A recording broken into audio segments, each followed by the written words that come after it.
You are listening to the Stop Binge Eating podcast with Kirsten Sarfty, episode number 359. Welcome to the Stop Binge Eating podcast. It's time for you to end your food obsession and begin feeling confident and in control around food. You are absolutely capable of eliminating binge eating from your life, and I'm going to show you how by giving you simple tools and insights that you can apply in your own life. I'm your host, Kirsten Sarfty. Now let's get to it. Hello. In just 1 month, on July 16th of 2025, registration will open for the next round of the Stop Binge Eating group coaching program.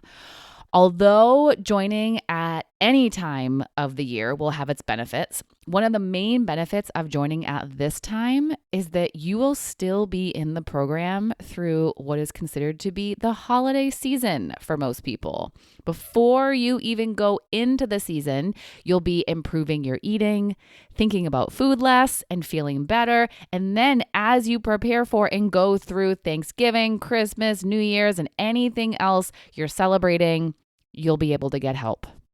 You can make this holiday season different from and better than the others. End the year on a high note, and rather than starting fresh as the new year begins, you'll just be continuing to progress. I know that right now the holidays seem like they're so far away, but it's helpful to consider what you want to be doing and how you want to be then, and get started with becoming the person you want to be now, so you're much more practiced when it comes.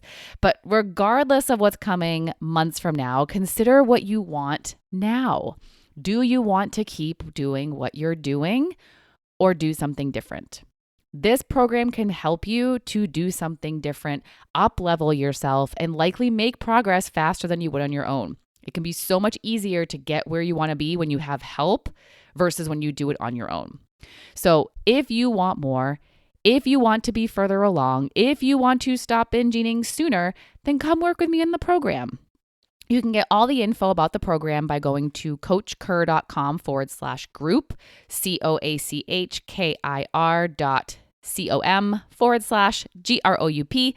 And on that page, you can also join the waitlist, which I highly recommend you do.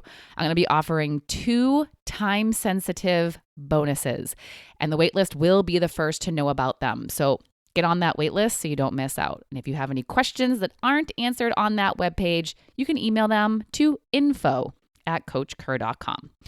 All right, now let's talk about feeling better without eating. For many people, their binge eating stems from a desire to feel better.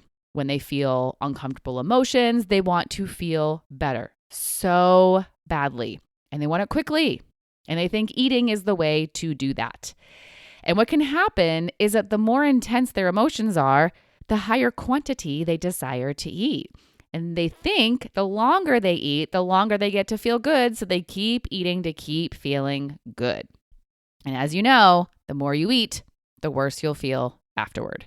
But in the moment, when they're feeling the uncomfortable emotion, they might not care about how they'll feel later. Or they just ignore it because their desire to feel better now is so strong. They care way more about feeling good now than how they'll feel later. And because later isn't happening now, they might try to convince themselves that they won't feel that bad or they'll feel fine. So their eating is stemming from a desire to feel better now. And I totally get it. When you're uncomfortable, you don't want to feel uncomfortable. But if you are someone who wants to feel better immediately and are wanting it so badly that you are willing to risk feeling worse afterward, I want to ask you this. Why are you in such a hurry? For most people, they choose eating food because it's fast. It might also be because it's what they know to do and they have no idea what else they can do to feel better, and I'll talk about that in a moment. But some of you do know a different way to feel better, but you're not willing to choose something different because it will take longer or will take more effort. So ask yourself that question I just asked. Why are you in such a hurry? Why are you so eager to get out of the discomfort? Maybe it's because you think it won't stop, so there's no point in waiting. Maybe you don't feel safe in the discomfort, or you think it's not okay to feel how you're feeling. Maybe you're afraid of what might happen if you don't get out of it ASAP. A lot of the time, there is fear about what will happen if you keep feeling how you're feeling. People think it will get more intense or it won't ever stop. But really, it's when you keep pushing it down and avoiding it that it gets more intense and keeps resurfacing. So essentially, it then never stops coming back. And however you're feeling, it's okay to feel that way. Your feelings are valid. Your feelings aren't going to harm you. They are just sensations in your body, and you will be okay. And you are still a good person no matter what feelings you feel. So you might be in a hurry to stop feeling uncomfortable because what you think about that discomfort causes you to feel scared or panic. So you get into that fight or flight and you feel driven to get out quickly. Another reason why people are in a hurry is simply because they just don't want to wait. There isn't any scary reason. They just don't want to. And if that's the case for you, explore why you do want to. Explore why you do want to take your time to feel better rather than rushing into eating. I bet you have some really good reasons. And if you're not sure, I'll share some. Taking your time and working toward feeling better without eating food will be more productive. You'll feel better for real, not just temporarily. And you won't then feel worse afterward. You'll feel better in general, both emotionally and physically. You'll actually resolve your feelings so they don't keep coming back for the same reason over and over. The benefits of taking your time are likely benefits you want. And if you rush into eating as soon as you feel discomfort, you're going to miss out. So the first thing, be willing to take your time rather than rushing. Because when you are, you'll have more options available to you. You'll be willing to do something that might take longer or require a little more effort. And the things that will actually help you feel better will require a little more time and effort. Then you'll need to have other options. If eating food has been your go-to for years and you don't even know what else to do, then of course you're going to go to food. You'll think that eating for temporary better feelings is better than not feeling better at all. But those aren't your only two options. Now, you might be aware of some other options. You might have some activities that you know will help you feel better, like doing your favorite hobby or moving your body, like walking, exercising, dancing, or doing a sport, or spending time with someone you enjoy spending time with, or watching a movie or TV show. And those are great and can help. So do them if they help. But they might not always be useful or might not always be an available option. So it's good to have other options that can be done on your own or in most circumstances or without a ton of effort. It could be focused deep breathing, stretching your body, journaling, meditation, tapping, going outside, laying down in silence or with music, sending someone a text to connect or make plans, something along those lines. But which will work for you depends not just on what's a realistic option in that moment, but also on how you're feeling and how you want to feel. It's important that you don't just rush into doing one of those things without taking a moment to understand how you're feeling and what you want. Because if you're feeling stressed and want to feel relaxed, there might be a different best option than if you're feeling lonely and are wanting to feel connected, or if you're feeling bored and want to feel entertained. So it's good to have more than one option because if you only have one and it's not working, there needs to be something else. Now, here's the most important part. You're willing to take it slower. You found something to do to help you feel better, but then what you're thinking is going to be the most important piece. If you're getting impatient, if you're thinking it's taking you too long to feel better, if you're complaining to yourself about how uncomfortable you feel, if you keep thinking about whatever it is that caused you to feel uncomfortable in the first place, you're not going to feel better. The reason why you feel how you feel in the first place is because of your thoughts. Your thoughts cause your emotions. So if you keep thinking the same thoughts that cause the discomfort, you'll keep feeling the same feelings. You won't feel better.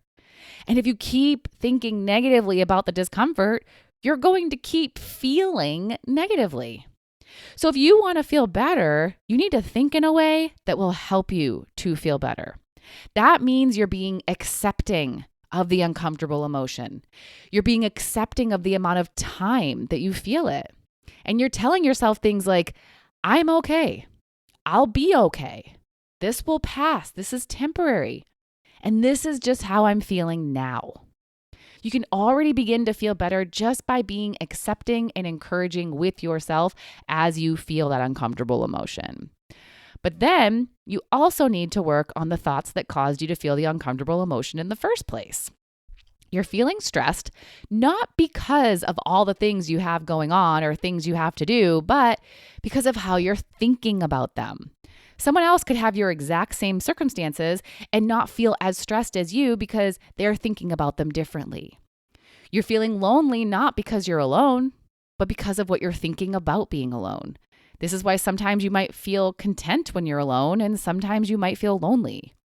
So if you want to feel better, your thinking needs to change, and you can change it. You can change your perspective. And when you do, your feelings will be resolved and you will feel better.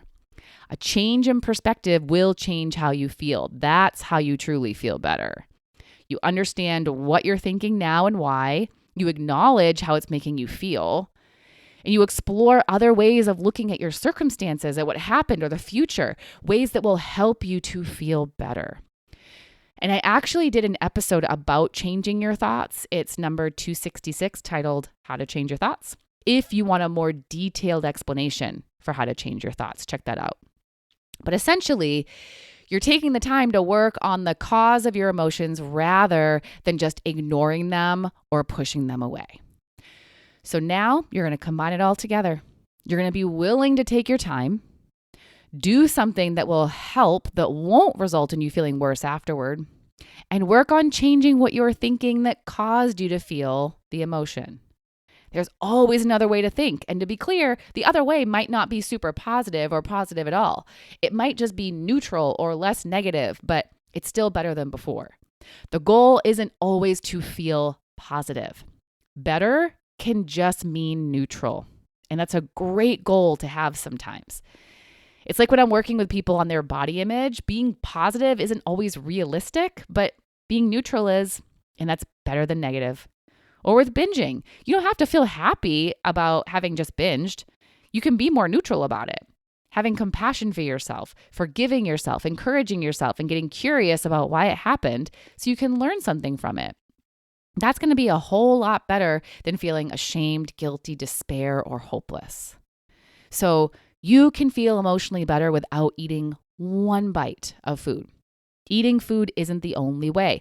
There are so much better ways. So be willing to engage in those other ways and be willing to take your time working on your thoughts so you can truly feel better. All right, that's all for today. And real quick, don't forget to join the waitlist for the Stop Binge Eating program. Registration will be opening in 1 month on July 16th of 2025. And you're going to want to get that email once it does open so you can get those time-sensitive bonuses. Go to coachker.com/group to get on that waitlist. All right, that is all for today. I'll talk to you again soon. Bye-bye.